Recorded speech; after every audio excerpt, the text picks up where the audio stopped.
welcome to Hello Breakthrough, our very first episode, Hello Spring. I am joined by my beautiful co-host, Jasmine, and we are so excited to have you here for your seasonal panel show where you're going to get to know the church family, learn all about the amazing programs and events that are running, and have a lot of fun. We're going to have Mark Stockwell joining us, and he's going to be teaching us how to light a bonfire in preparation for our special men's fellowship barbecue and bonfire night coming up this October. So we want to say hello to Mark. G'day guys, I'm Mark. I'm going to show you how to start a fire. It's all in preparation. So you're going to have some small kindling ready and some bigger stuff, and then your big stuff. And I like to think of Hebrews chapter 10, verse 25, don't forsake the gathering of thy brethren, like when they come together and build each other up. And it's like that with a fire. If you try and start a fire and your sticks are too far apart, they can't burn. You've got to bring them nice and close together. So I always start with, I make a gap. There's two ways of doing it. You can do it like a pyramid, like a teepee, or you can do it the way I'm doing it here, is just crisscross over. I like to start it with a spark. Now the Bible says God's an all-consuming fire. So that. We need to put the word in, but then we need to come together. Yeah. So then I just crisscross over the top. So I always start with the small stuff first, because it burns easy. And then we build up to the bigger stuff, maybe.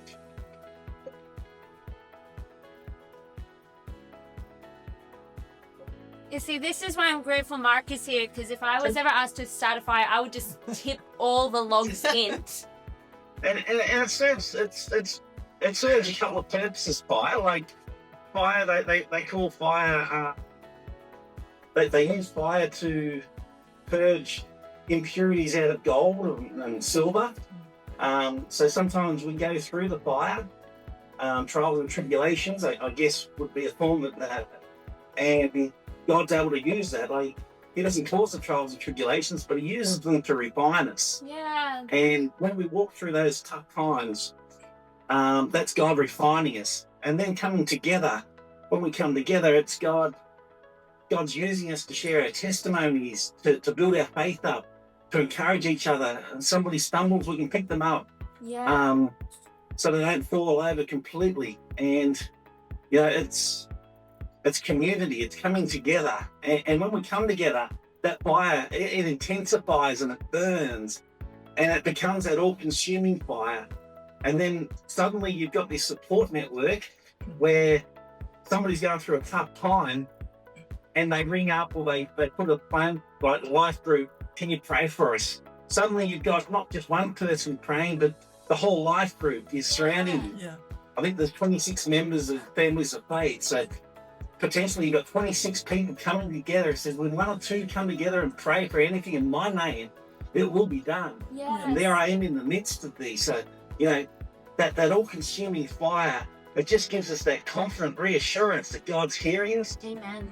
And that we're building ourselves up. Yes. I think that is such a powerful analogy, because as you've just demonstrated, you take one of those pieces of, did you say, I'm just going to sound so, my parents are not going to be proud of me. Did you say kindling? Is that what the word is? Kindling. I don't even know what that is. Is that like a piece of, you don't have to laugh that much. But if you take one of those things out of the fire, how instantly it's going to lose all its heat. And that's why God wants us to be there together. And so it's actually, you're going to be heating each other, supporting each other through those times. That's right. So true. Think on what's good, what's lovely, what's uplifting, what's I think it's in Philippians 4, where we're talking about the peace that surpasses all understanding, but I think it's about verse 10, it's talking about to focus on what's good, what's lovely, think of things of God. So, our mind comes under attack from many different things, like there's always media, you drive a car, you can't not see a billboard these days, an electronic one pushing ads on us, and our minds are constantly bombarded with stuff. Using visual tools like this, we get to see aspects of the Bible and imagine, I'm watching the flames now, and I'm feel the heat. It's intensified. I just related all the scripture.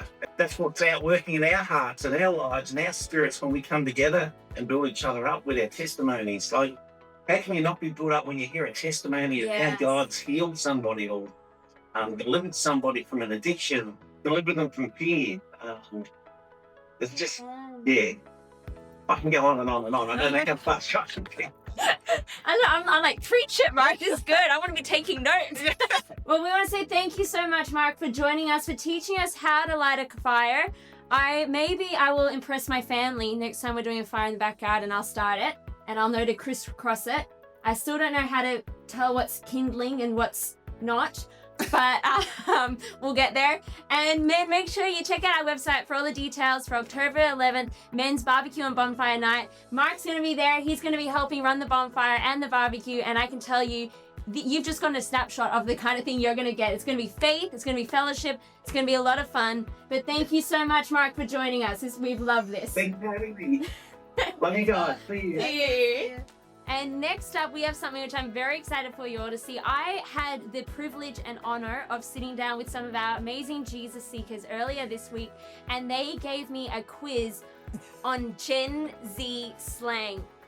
I am joined today by some of our amazing Jesus Seekers. Jesus Seekers is a new program that started this year, and we're very excited for our teens because today they have come with a challenge which I'm honestly not very confident on at all, but they have come with a challenge for me for Gen Z slang. Felicity, I'm going to get you to take us away. Feel free to play along at home. Okay, so first word is drip. Drip? Drip.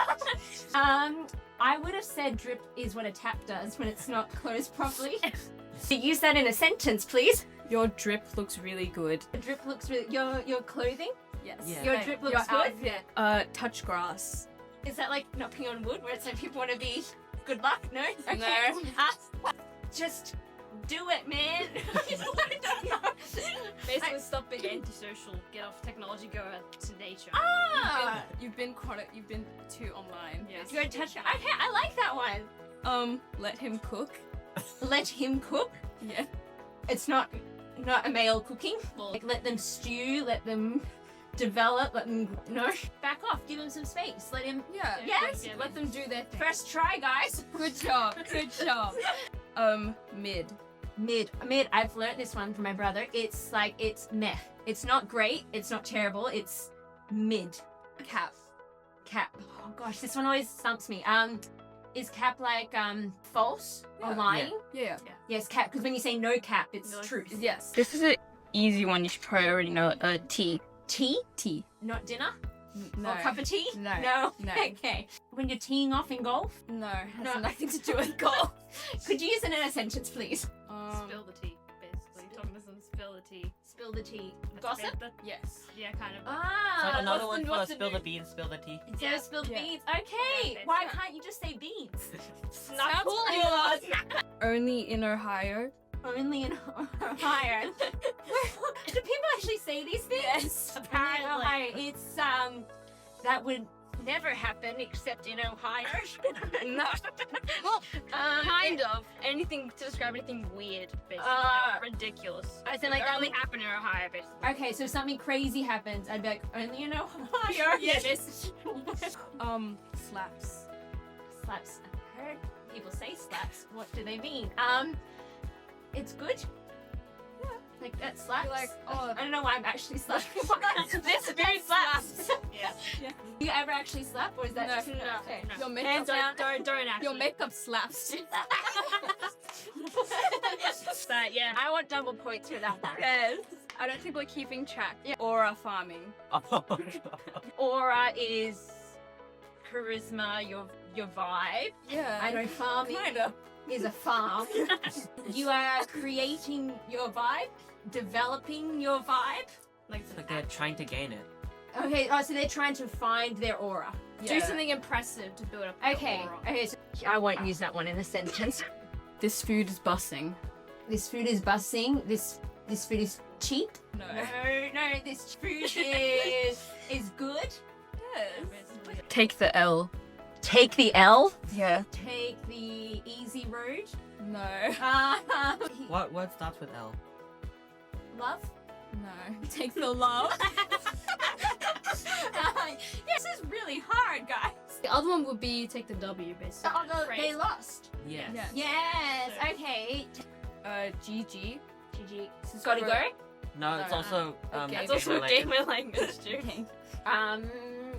Going great. No. Has the word game in it somewhere. Gone gamey. No.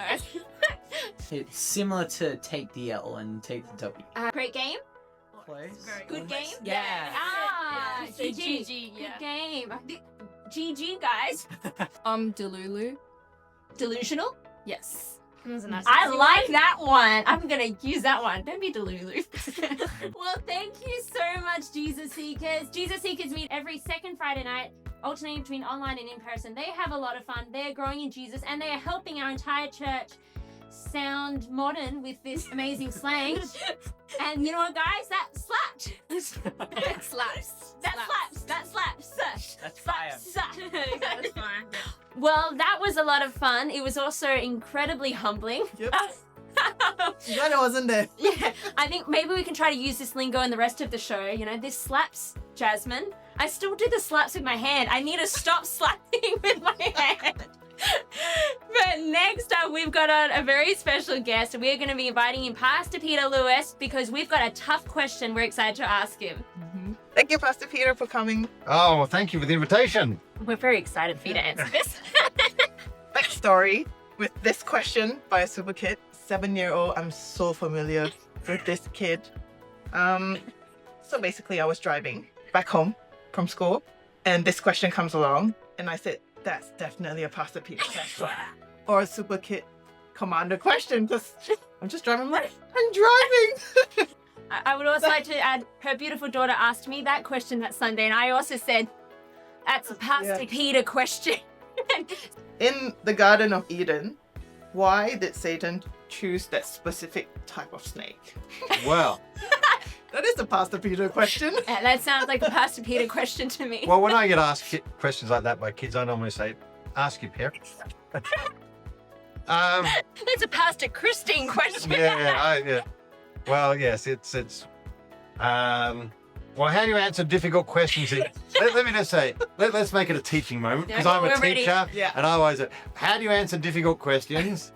First of all, never be afraid to say, oh, I'm not sure, but that's a great question. Yeah. Let's explore.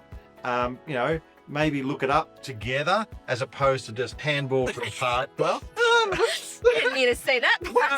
no. But if you don't know, find out together and help them to say, oh, that's good. Yeah. Always make them think that, asking questions and exploring is welcome. You never want to shut that Yeah, part down. You know what I mean? definitely. You don't want kids to. If the kids make you feel embarrassed, they'll often learn what not to ask. So, for instance, if they say, oh, how come dinosaurs were 400 million years ago, and you go, oh, shut up, don't say that. Yeah. If you sort of shut down The conversation, question. they know. Yeah, I know. Don't say that. And if you shut it down because you don't know what to say, they learn. Yeah. The church doesn't really have answers for these things, so then they'll go and find answers, with their friends or with their teachers Yeah. and things like that. So always, but in this one, I think it's like it's a bit of a question from left field. What is your children learning that they think of these questions? That's what I want to know. What is happening at home? What they're is with thinking, her imagination? Yeah, I don't know what goes on in her brain. well, can I say I actually relate to this because I asked really Yeah. off the Yeah. questions to God often. Like even Yeah. this morning, I'm having a chat about different Bible verses. I'm like, and I'm thinking left field, but it's what I'm interested in because I want to know the story behind the story and why did they do this or what would have happened here or why did you do this? Their questions is sort of trying to get into the story means that you want to know these questions. Yes. Sometimes, so I welcome and celebrate this question because it's like she's thinking about it. Yeah. It's not like something that's not worth asking. So the particular question is, why did Satan use that snake or just use a snake? No, Or that snake. that snake. Well, That species of snake. that species of snake. I don't know. Yeah, that's I don't know.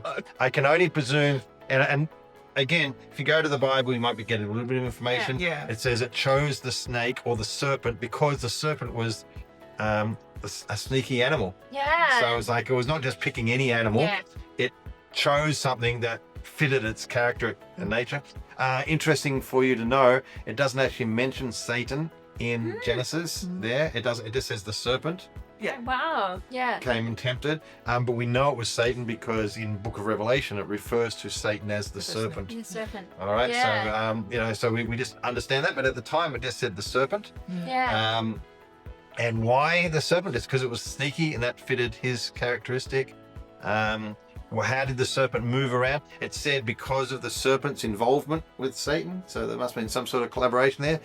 It affected the serpent from then on had to slide on its stomach. So there is thought, what did it look like? And why was it? Did it move upright or how did it move? Wow. What changed? Yeah. These are things we don't know, Yeah. but they can be fun to ask. But with all these things, if the Bible doesn't give us information, it means it's fun to ask, but you don't have to get too concerned about it. Yeah, You know what that's I mean? so true. If there needed to be an answer, the Bible would provide an Yeah, that's answer. right. Yeah. So even the question like I had, why was Satan there anyway? Yeah. Why was he on the earth? Why was he? Why was he in the garden? Why was he in the garden? And these are questions that Yeah. aren't on the surface answers, but you can sort of dig a little bit deeper and find out some of these Yeah. things. Yeah. And sometimes you have to join a few dots to try and work out what in the world was he doing there, and Yeah. why was he given access, and how did all that work? How did temptation work? So these are some of the questions that you can start to think about because they do impact us today. Yes. Why am I faced with temptation? How does this all work? I asked God this morning, actually, like one of my questions was, how does it work that when I go to heaven, I won't be tempted anymore? You know what I mean? Like once we get to heaven, Yeah. no opportunity to sin. Yeah. But I thought that the devil, Yeah. he sinned when he was in heaven. Yeah. How does this work Yeah. with me and him? And he gave me a few. Great question. Yeah. So I hope So you're you- not asking us. no, but these are sort of I think that came back because I was thinking about Yeah. things and I'm wanting to get into the power of imagination. 2025, the Lord said, is the year of imagining, and so I was trying to imagine myself in circumstances in the Bible, and I realized I didn't know what to do. Yeah. I didn't understand what was happening, but I'd always read the story. I knew the stories, Yeah. but I wasn't able to insert myself in because I wasn't really understanding. Yeah. So I welcome those questions Yeah. because these are the sort of questions that do open the door for us understanding how God will use us Yeah. today. And when we're confronted with situations, we've got some of the Yeah. answers that we need to deal with those. So, but that's the best answer I can give for that one. I can pass more questions to you. Yeah. You can have a little list. How? Yeah. Yeah, maybe hello summer. We'll have a big list. Yeah. All the parents are lined up.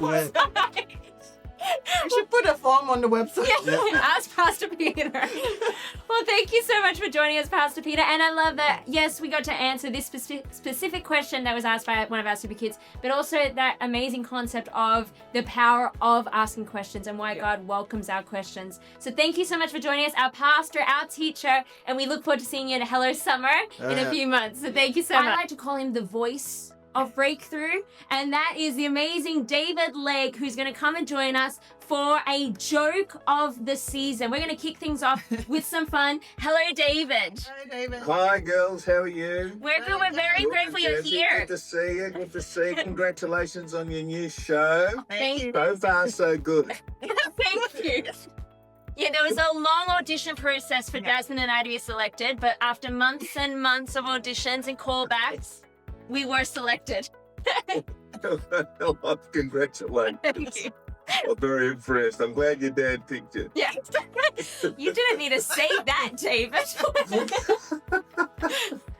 Well, David, we are bringing you on to tell us a joke of the season because everyone who knows you knows you've got an amazing voice, but you've also got an amazing sense of humor, and you've got an amazing ability to tell a joke, tell a story. So we'd love to kick things off with some joy. So this joke is about it's about a rabbi and an Indian from Bombay and a politician.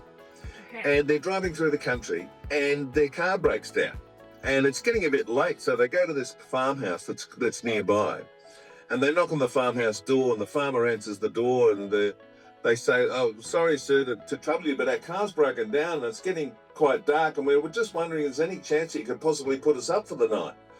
And the farmer said, well, yeah, I've got a guest room. He said, I've got two beds in there, but somebody's going to have to sleep in the barn. So the Indian guy says, I've got no problems. I'm happy to sleep in the barn. And so the politician and the Jewish guy, the rabbi, sleep in the room. So about an hour later, after they settle down into bed, there's a knock at the door. And it's the Indian guy. And he's at the door and he said, look, I'm so sorry, but he said, there's a cow in the barn. And he said, I can't sleep there. It's cow's sacred to us, and so I just can't sleep there. So the rabbi said, that's fine. He said, I'm happy to sleep in the barn, and you guys take the beds. So they bed down for the night. And about an hour later, there's a knock at the door, and it's the rabbi. And he said, look, I'm sorry, but there's a pig in the barn. And he said, pigs are unclean animals to us, and I can't sleep in the barn. And so the politician says, okay, I'm more than happy to sacrifice myself and go and sleep in the barn. I do it for my constituents all the time. I'm happy to sacrifice myself. So off he goes. And he sleeps in the barn. And an hour later, there's a knock at the door, and there's the pig and the cow.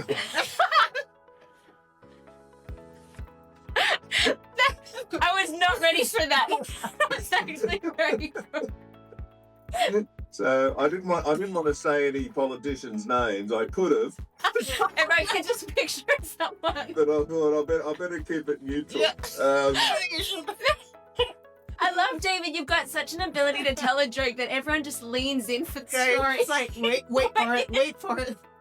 Well, the secret to telling a good joke is you've got to rehearse it, because you know sometimes you get told a good joke and then you immediately try to tell it, and 9 times out of 10 you'll muck it up because it's not fresh and it's not sort of like you haven't had taste. It's like any script. You've got to rehearse it first before you tell it. So I genuinely said to Jasmine just before we went live, I said, getting asked to tell a joke is my nightmare. Yeah. I would rather sing on the spot than tell a joke. Maybe I just need Maybe I need to practice at home. Practice telling jokes. It's tough. I remember back in the 80s, I used to have to do the audience warm-ups for shows like Blankety Blanks and Bert Newton's New Faces, and you know, like you go in there and it's like you know, you take 5 shows and there's 3 with a half hour show. There's about 3 commercial breaks in there, but commercial breaks, if they've got technical problems, because they're recording it, commercial break can go on for 10 minutes, you know. So you're constantly just, you know, and nobody's got that many jokes in them. So I used to do games, you know. I used to buy packets of Smarties and bring them in and have trivia contests, and you know, who's got the ugliest knees, and guys used to come out and we'll have to roll their pants up, and who's got the and so we do stuff like that, and it's like so. Telling a little tricky joke like this is not a stretch. Well, thank you so much, David, for coming, bringing some joy to this show. You might have recognized David's voice from our amazing audio Bible series, and we are very excited to announce that the Book of Philippians is about to drop, so make sure you're subscribed to our YouTube channel. You can hear this guy recite the Book of Philippians with some gorgeous photography from our own Katie Miller this spring. But we want to say thank you so much, David, for joining us today. Thanks so much. No problems, girls. All the best with the show. Thank you. I can tell it's going to be an absolute cracker.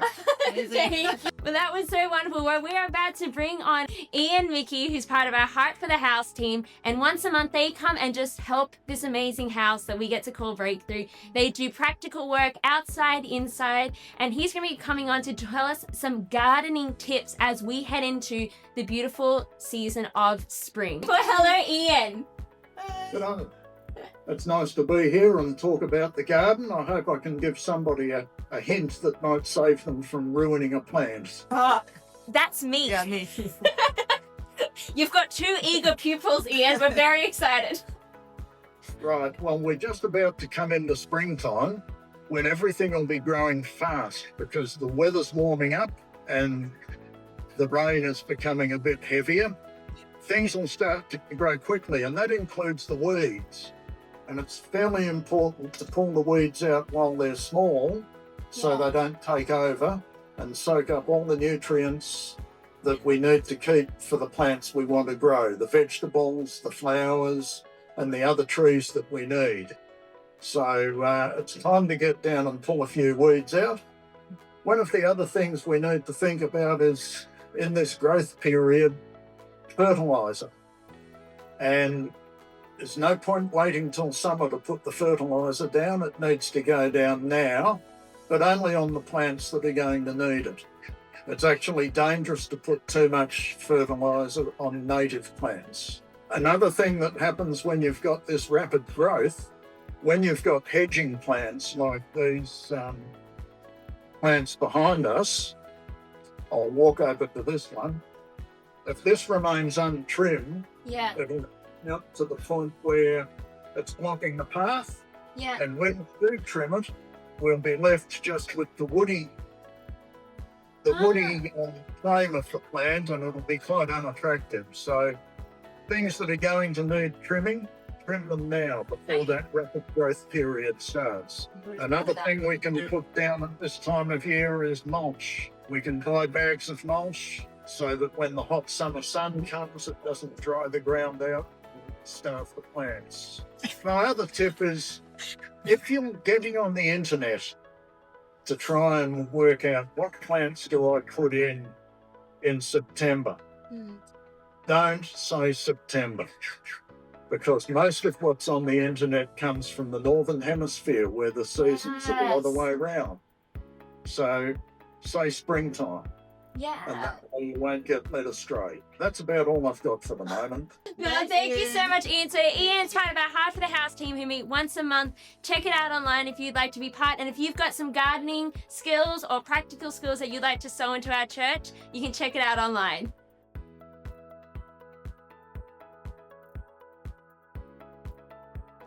It was one of the things about what Paul did. God eventually got him exactly where he needed to be. And that's the confidence we have. If we're moving and we're just open-hearted, willing, God, I'm doing something. Yes. God then assures us we get where we need to go. And so we need to still be sensitive and obedient. This is not just, well, whatever I do will become what God wants. You know what I mean? God obviously wanted Paul ministering over in Macedonia. I don't know why he couldn't have told Paul that way back in Antioch when they were setting out. Yeah. He could have said, this is the vision. Obviously, it was like that part was closed, but he just had he just knew he needed to get out there and minister, and he needed to do something. Yeah. But it didn't become a debilitating, I don't know exactly what to do, therefore I do nothing. Yes. It's, I'm just going to sit here until God comes and tells me exactly what step to take. Yeah, he has to lay it all out. I have to have a 3-step plan confirmed by my pastor, my parents, and 4 people that I know online. It's not that. Pastor Christine Lewis is going to be joining us to share some parenting tips, but listen in even if you're not a parent, because these are great tips for what you can do in all kinds of relationships. So we want to say welcome to Pastor Christine. Now you've got something to share about the power of first moments, if I'm correct. Yes. So what would you like to share about that?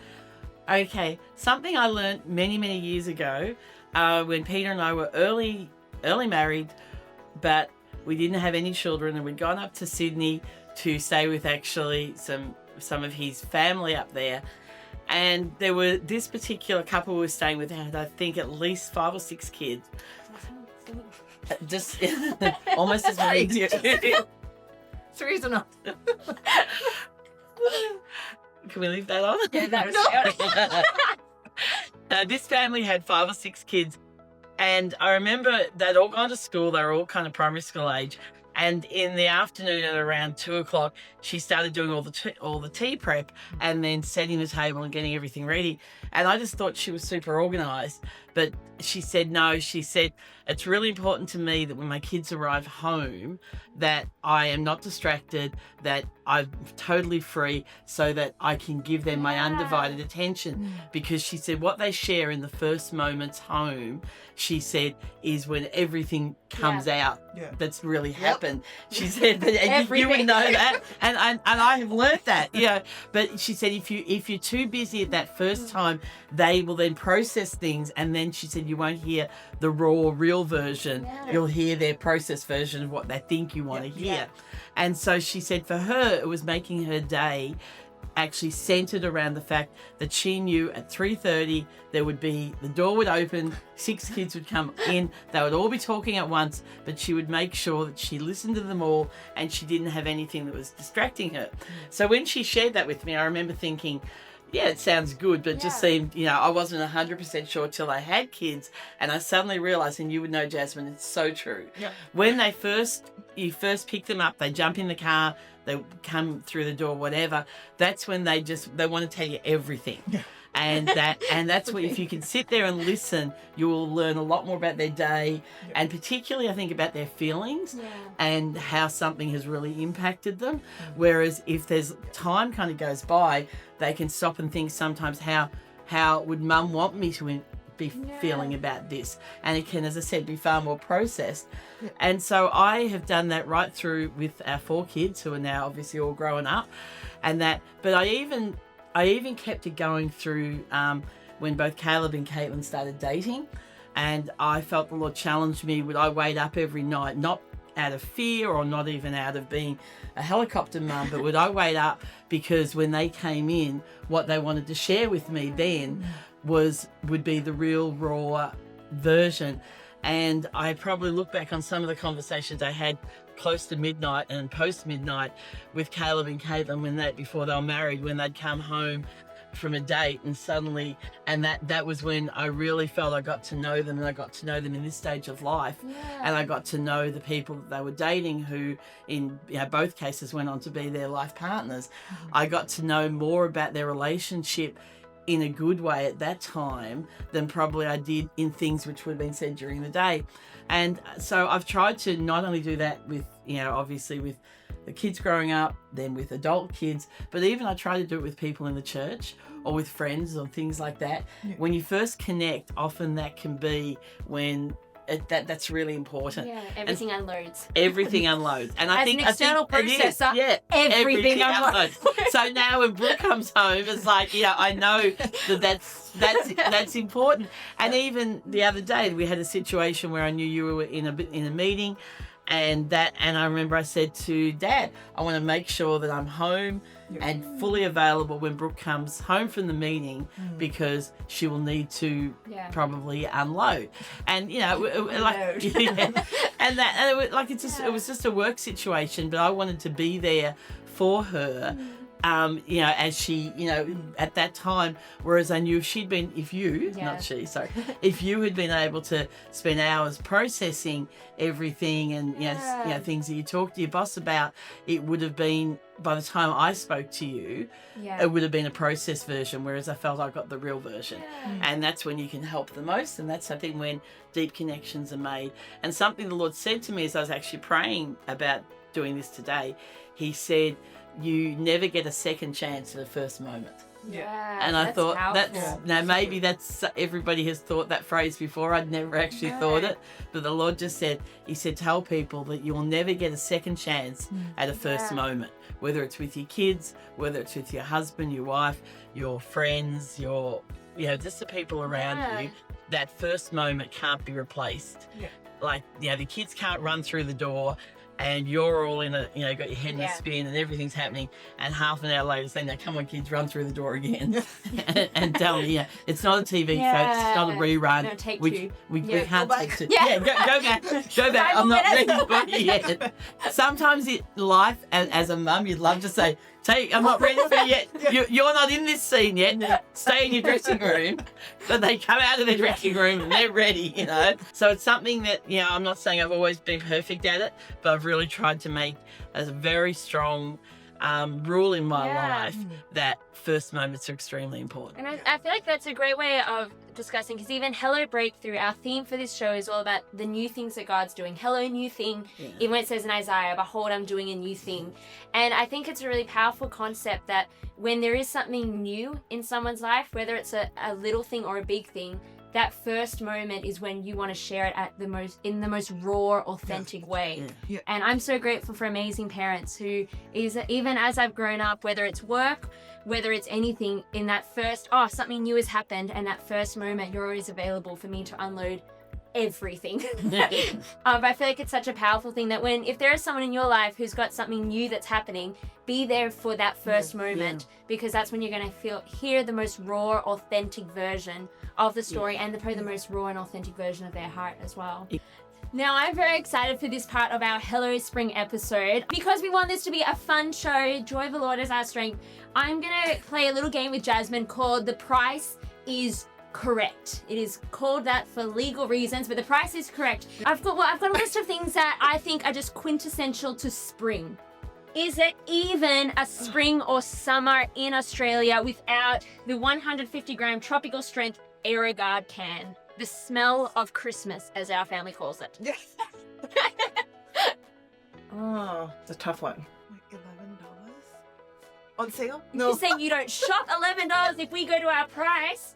$12 from Coles. Smashed it. It's just on sale. I'm not. Yeah. No, that's the regular price. So maybe you get $1 off every now and then. Okay, the next one. We have the, I don't even know, Intex Cruiser motorbike ride on 57534, aka it's a pool floaty. Oh, yeah. The motorbike pool floaty, which you can get, the new motorbike one, which is available at Big W. What would you pay for that for your kids to have at the pool? It's quite a cool floaty. I'm not gonna pay for that. $15. Oh, this is why you're not paying for it. $39.95. That's cool. Okay, the next one we've got for all of our picnic fans out there, the Wheel and Barrett, the fancy ones, picnic basket. You've got your plates, knives and forks, and it's in a very cute little box. Yeah, it is really cute. Yeah, it is cute. What would you pay for this cute picnic basket? 9. Wait, how many plates? I think it's 4. Oh, 4. Oh, is it only 2? Actually, it's only got 2 sets of cutlery. Maybe we'll be generous and say 4, but I'm thinking it might only be for 2 people. $60? 60. Ooh. 140. Oh, No, sorry. That's an expensive picnic. Yeah, I do that too. It's quite cheap. Yeah. It's quite cheap, I do. Sorry. So if anyone wants to bring in a nice picnic basket Maybe to church on Sunday, maybe like came out at 60. I'm sorry. we usually just have lots and lots of bags of food. I'm like, there's no way our family picnic is also fitting in one of those. Okay, the next one, this one I love. Oh, wow. Everyone needs a good bucket hat in spring. And, safety first, sun smart, but why not make it Louis Vuitton? So what would you pay for a Louis Vuitton bucket hat? Well, I'm not going to pay for it. Like $5,000 or something. I don't know. It's 1,100. It's a bargain when you think about it. $1,120 from Louis Vuitton. And you know what? It's really what I would say is, what is it worth for you to be sun smart? Like, is being sun smart worth $1,100? That's the argument you really need to make. That's girl math. Is $1,100 to be sun smart? Okay, our next one. We have the Matador wood-fired pizza oven. Spring's a great time for a good pizza oven, a good barbecue. What would the Matador wood-fired pizza oven be costing? I'm not very good at it. $1,000. $1,000? Bargain, only $650. I thought it'd be way more. There's that and the hat. Yeah, you could have 2 of these in your house. Or 1 bucket hat.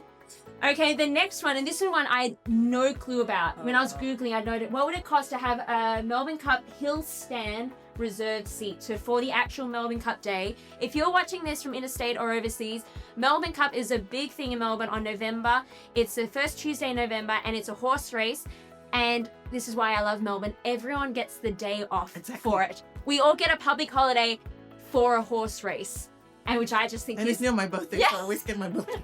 It's very handy. So whether you watch the horse race or not, you get an amazing day off. But this is the price to actually attend the Melbourne Cup. $300. $300, let's have a look. $440. Okay, now the final one is we've got, I wonder what this one... Oh, what's this? I am shocked. We have. I was not ready for that. We've got the brand new Hello Breakthrough merchandise from the Breakthrough store. We've got a few different designs, but on the back, we've got all the things that we are saying hello to. We've got hello new day, new season, new promises, new possibilities, new opportunities, and new breakthroughs. That is what Hello Breakthrough is all about. The new things that God is doing. Jasmine, I mean, I was thinking at least $1,100 for one of these t-shirts, but what would have you guessed? Or we can go straight to the next one because shock horror, they are usually $55, but for all of you watching at home, if you put in the code HELLO! You'll gain them for $45 for these brand new Hello Breakthrough merchandise. There's a few different designs. If you go to the next slide, our wonderful tech supervisor, early mornings are great, or so I've been told. That one was specifically designed by my brother Jay, because he said that's what he needs when he talks about hello. Hello new thing from Isaiah, and then the new hello, all the new things that God is doing. So you can check those out on the website now. Use that code and you can get $10 off, because we are saying hello to all the good things that God is doing. And we are about to be joined by the leader of Breakthrough Coffee Co, Kirsty, and she's going to be teaching us about the perfect spring drink for you and your family. So let's say hello to Kirsty. As you know, you're probably more used to me with a coffee, serving coffees at Breakthrough, but today I'm going to show you a fun drink. We are so ready. Exciting. To you in. So I've got some. Oh, I've got my ice. So always start with your ice. We all love ice in summer when things are a bit warm, and keep your drink nice and fresh. So now my favourite thing to do is I like to mix like pineapple and cranberry juice together. Woo. And then because there are tart sort of flavours, I add a little bit of lemonade. So that's one of my favourite drinks. I found if you're going to use a sweeter, if you prefer, like we've got a strawberry and peach, or you might use orange juice, or the different ones that may be a bit sweeter, you can always use soda water or a mineral water instead. But I find if I'm using the tart ones, I really like so I just do a little bit of each and 3 more of the lemonade, and then that brings out the real sweetness in it. And so that's probably one of our go-to favourite ones for summer, which makes it nice. And I was thinking when I was preparing for this that all these drinks are fine on their own. Yeah. And as I heard Mark sharing about the fire and the coals and things, and I thought all these drinks, they're all fine on their own, but when you mix them, you can have a really good drink. And I thought that's like us. Sometimes, you know, if we get together and we do things and we encourage each other and build each other up and spur each other on. So I felt that was a bit like that to do and enjoy a special summer drink. Wow. And I love the orange on the end. It's beautiful presentation. And then you can enjoy it with a lovely treat afterwards. Have a go. So good. I love how easy and simple that drink is. Yeah, I never would have thought of that. Yeah. And I feel like literally I'm thinking I'm going to stop on the way home and get those ingredients for our family. And I thought the lovely thing as well is that, you know, you can just go and grab a drink, but I love at Breakthrough how our biggest thing is to make moments and memories out of things. Yeah. And you can make a really fancy drink and go and sit outside and just enjoy nature and enjoy kind of have a chat with it and you know, and make it kind of special to enjoy together. I absolutely love that. And I think we need to have this one Sunday in spring. We need to have these. We need to we need a name for it. The Kirsty Special. And we are so grateful for you and for Coffee Co. Gosh, I am grateful for Breakthrough Coffee Co. every Sunday morning. And I love what you said. It's not just about coffee. It's not just about drinks. It's about actually bringing people together over coffee or over a beautiful cold drink and creating a moment for fellowship and for faith. And I love the analogy. All the drinks are fine by themselves, but together they become something really special. And that is a great reflection of our church and the body of Christ in general. And thank you for being part of Hello Spring. Well, we are having a lot of fun, and next I would love to show you all a video where I got to sit down with Breakthrough Academy's very own Josh and Jay to play a fun game of Who's More Likely. I am joined today by none other than Academy's very own Jay. And Josh. Hello. Good to be here. Thank you guys for being part of our very first Hello Breakthrough episode, Hello Spring. We are here to not just discuss Academy, although it is wonderful. We love our Friday morning Academy sessions, but we are here to play a fun game of Who's More Likely? Who's more likely to speak before thinking? Ooh. Can they see? That's me. You can't see. Without question. Can I have like two of these? Yeah, that is. This is so J-coded, will I say, that when we're in Academy and if something comes into my brain, I go, I know I shouldn't, but if I say this, Jay will start, something around this. And so then I go, this. And then Jay sets Jay off. Well, that's actually perfect for our second question. Who's more likely to get distracted mid-conversation during Academy? Me. Okay, who is more likely to know a scripture reference off by heart? Oh, look. I'm giving it to Josh. Look, I'd love to give it to Jay, but the reality is, it is me. I literally said in Academy this morning, I couldn't tell you which of Paul's letters this was in, but I know it's in there somewhere. Okay, who's more likely to forget their mum's birthday? No offense. I've put you on this one. I can't. It's impossible. Yeah. It's because of reasons. Yeah, your mum's birthday is 9/11. It's on 9/11. It's so sort of there was a pretty significant event that happened there in history. So that helps you remember. So I'm putting you on this one because last year we had tickets to go see the band 21 Pilots, and like 2 nights before the concert, I get a call from Josh. He's like, "It's my sister's birthday. I totally forgot." He's like, "I won't be able to go to the concert." Sorry about that. I was at work and getting the call. It's like, I kind of forgot it's my sister's birthday. Could have taken her to the concert. Yeah. Is there still time for me to change? Yeah, I'm changing around a year for that. That's evidence right there. What was it about someone getting distracted mid-conversation? Yeah, let's go back to that question. Okay. Why are we here? The question should be, who can walk into any room without announcing themselves? Who's more likely to become an internet sensation? Right. Yeah. You'll do something. I'll do something and it's going to get broadcast. Who's more likely to raid a pantry cupboard late at night? Ooh. I do that every night. As I've matured, I have every night I have a midnight snack. I love it. Last night it was 2 croissants and some Chinese, I think. Look, if croissants were on the table or in the pantry in this case, I'd be doing it. Who's more likely to be wearing mismatched socks? Yes. I think I might be. No, actually, no. I found anklet socks today. I don't know why I'm wearing anklet socks, but they're the ones I put on my shoes when I left. The amount of stories I've heard from you getting ready for work. Yeah, I went to work without a sock the other day. He went with one sock. That's impressive. I don't know what happened to that other one in the country. I lost it somewhere. Who's more likely to successfully stop a mugging? Ooh. Bro knows jiu-jitsu. Yeah, aggressive cuddling. Yeah, aggressive cuddling. Well, yeah. We've got the final questions. Final 3. Who's more likely to have people in stitches? Josh. I'll give that to Dobby. Oh, you know what? Yeah, you're wrong. Yeah. Your sense 100%. Okay, who's more likely to be part of a skit at church? Ooh. That's both of us. I mean, we're both here this morning. Sometimes it's like, twisting my arm behind my back. Sometimes. I haven't played Martin Luther on stage, though. No. I played. That was a good segment. Yeah, I played a shark. Well, I had to catch you. Happy to do it. Final question. Yeah. Who's more likely, this is my favorite question, to lose to Brooke in golf? Josh. This is false.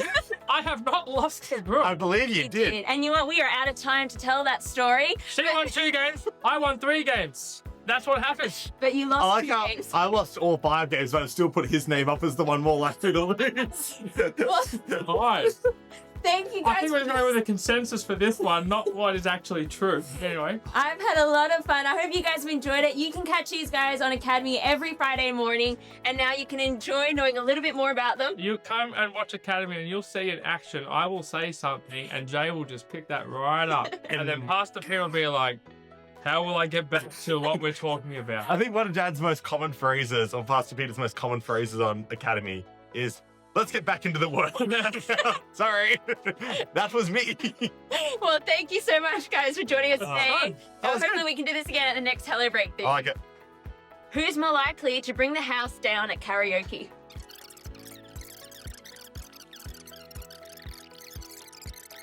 So, little fun facties. What a nice little story that was. Well, that was a lot of fun, and I think this is actually the perfect segue because sitting down with those two, shall I call them children, Josh and Jay, is a perfect way to now go into our next video with some more of our children, our super kids. Real ones. Actual kids.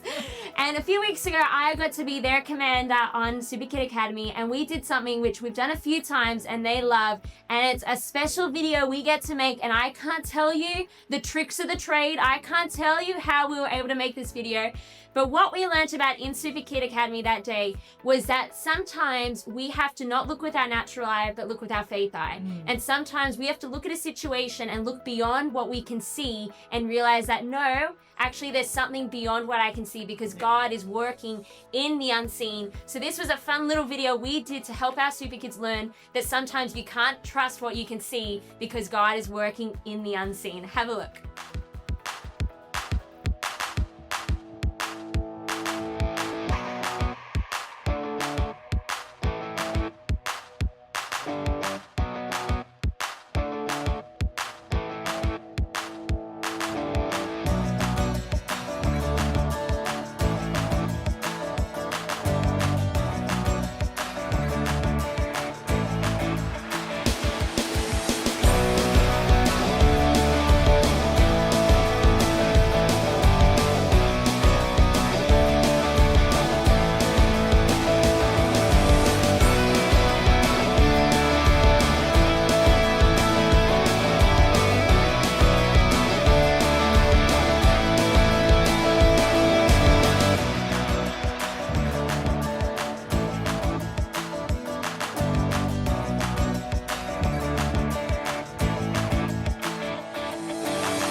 For our final segment of Hello Spring, I'm very excited because one of the ideas we had is to do something that we're calling the surprise guest.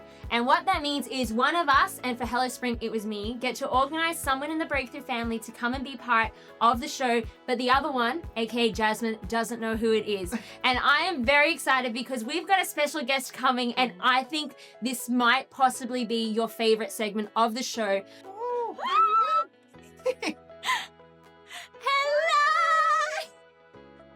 Get them out? Yes, please. We are joined by Pastor Caitlin Grant and her baby guinea pigs.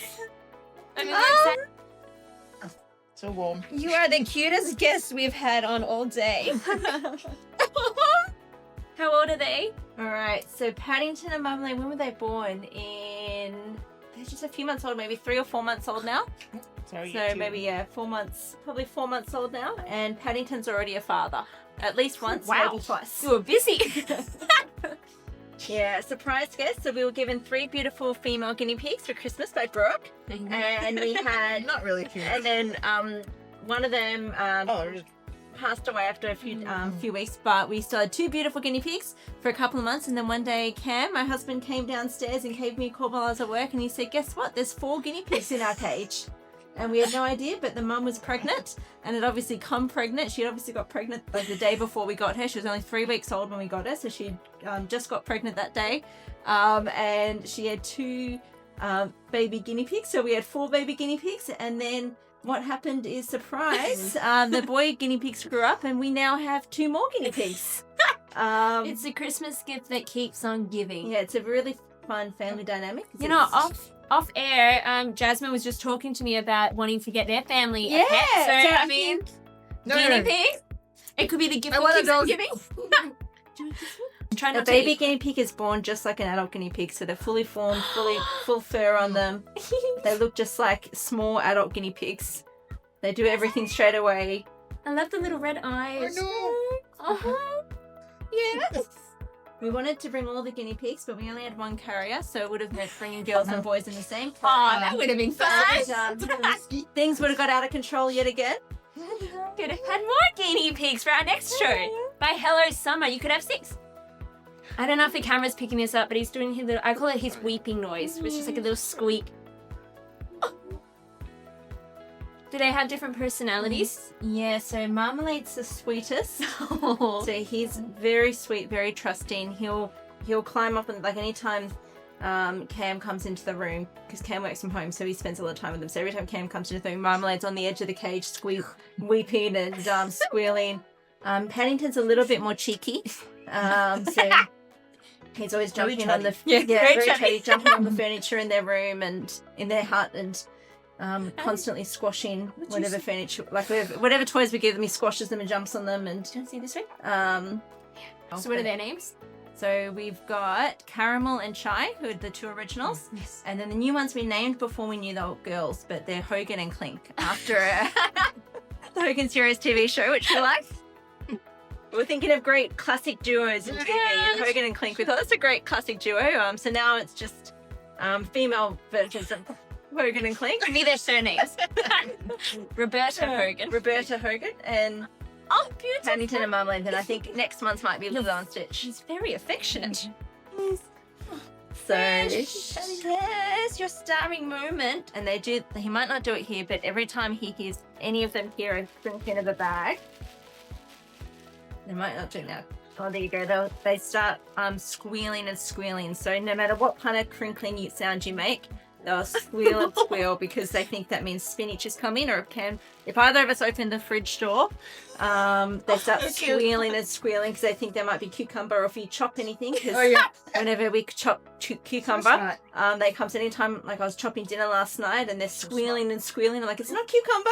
You can't have mincemeat, but it's any chopping. Oh, you're so brave being on TV. I don't think they're quite full size yet because their mum's a little bit bigger than them still. So I think they've still got a little bit of growing to do. Oh, this one's Marmalade's like that. And they all have it wrapped in the little blanket. Marmalade's best life. Marmalade's very quirky, so he loves being around people. So anytime we're there, he's always wanting to be amongst it. Whereas usually the other guineas will run away because the instinctive guinea pig is to hide. But Marmalade's not. He's the opposite. He'll be out wherever people are. But he started a thing now that anytime we try to put hay into the cage, he wants to sit right underneath it, looking up at it, and let it drop down on his head. That's so cute. So cute. So we try to make him, no matter what we do to try to get him to move, he doesn't move. He follows the thing to wait for the hay to drop on his head, and then he sits there, and then he will like crawl underneath it, or we'll find them sleeping underneath their hay. That's so sweet. You're fine. Which is the one that begs. So yeah, Paddington has started begging. So they all will like go weep, weep, weep anytime they're in the kitchen or there's crinkling or the fridge door opens. Please. So they'll weep, but then Paddington has started realizing that if he goes up on his hind legs, so he'll stand up and he'll weep like that. We obviously think it's cute, so we reward it with treats. So he'll start begging on his hind legs now. Precious.